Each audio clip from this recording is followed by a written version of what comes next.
I care a lot about politics, and I'm kind of funny, and using humor has always been a defense mechanism for me. I think if you tell someone, hey, I'm gonna sit you down and lecture you about like intersectional feminism for 40 minutes, they're like, peace. But if you're like, this is a comedy show, and you can make them laugh about it, it like brings their defenses down. They don't feel like they're being talked down to, and then through sabotage, you convince them to not be a jerk.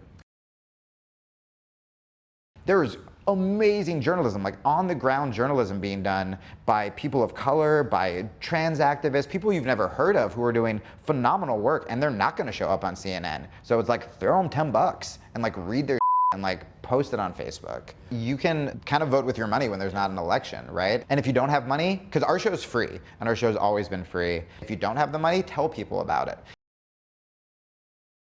I think so many of the people talking about millennial apathy are like the old people that put us in this situation in the first place. Like what I see millennials doing is I saw millennials shut down New York, LA, and Chicago last night. They're such an easy target, but in reality it's like, well, they're not the ones who like got us into these wars. And then when millennials do something, like last night with these protests or online activism, which I think gets shit on a lot, but shouldn't. I think that online activism is the reason that one of the reasons that like the media was forced to cover like Black Lives Matter. I mean, there have been protests like that going on forever, and like Black Twitter like stepped it up so much that the news had to cover it. And now anytime there's a police shooting, like the news is covering it because of online activism, which again, old people just go, well, all you do is like retweet stuff. Well, it's working.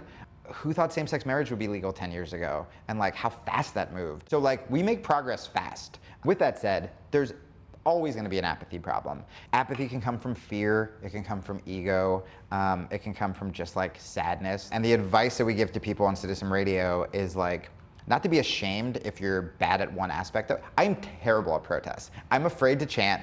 I've never made a sign in my life. And I get really bad anxiety too, like in crowds. And I was just like, I suck. But then I would go do this podcast that reached so many people, and we would get these emails from kids who like started their own Occupy Wall Street chapter because of us, or started like a gay straight alliance in their high school. We had emails from like kids who like didn't kill themselves because they're often, you know, in the middle of Utah or whatever, and they heard our show and they didn't feel crazy. And it took me getting over my self-hatred to be like, oh, that's what I'm good at. But you find what you're good at, and you don't like be hard on yourself if, yeah, you're not good at knocking on doors, and like that's okay. And we need all these different groups, because the problem, what happens a lot of times when there's one coordinated effort is marginalized people get left out.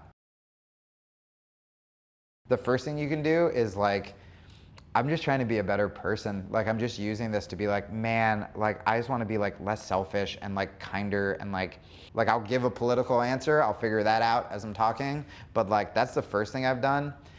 So local elections are really huge. Finding out what's happening in your like neighborhood. If you want to be a journalist, instead of like having to fly to New York and like intern, like become a beat journalist in Des Moines, Iowa if some corruption's going on. Like make your name there. Vote, obviously. There are so many things you can do that I wouldn't have even thought about, but like I've learned from our fans, because like I was apathetic. I didn't do shit. And we learned from our fans about all these things we could do. I don't know what a clinic escort was like 5 years ago.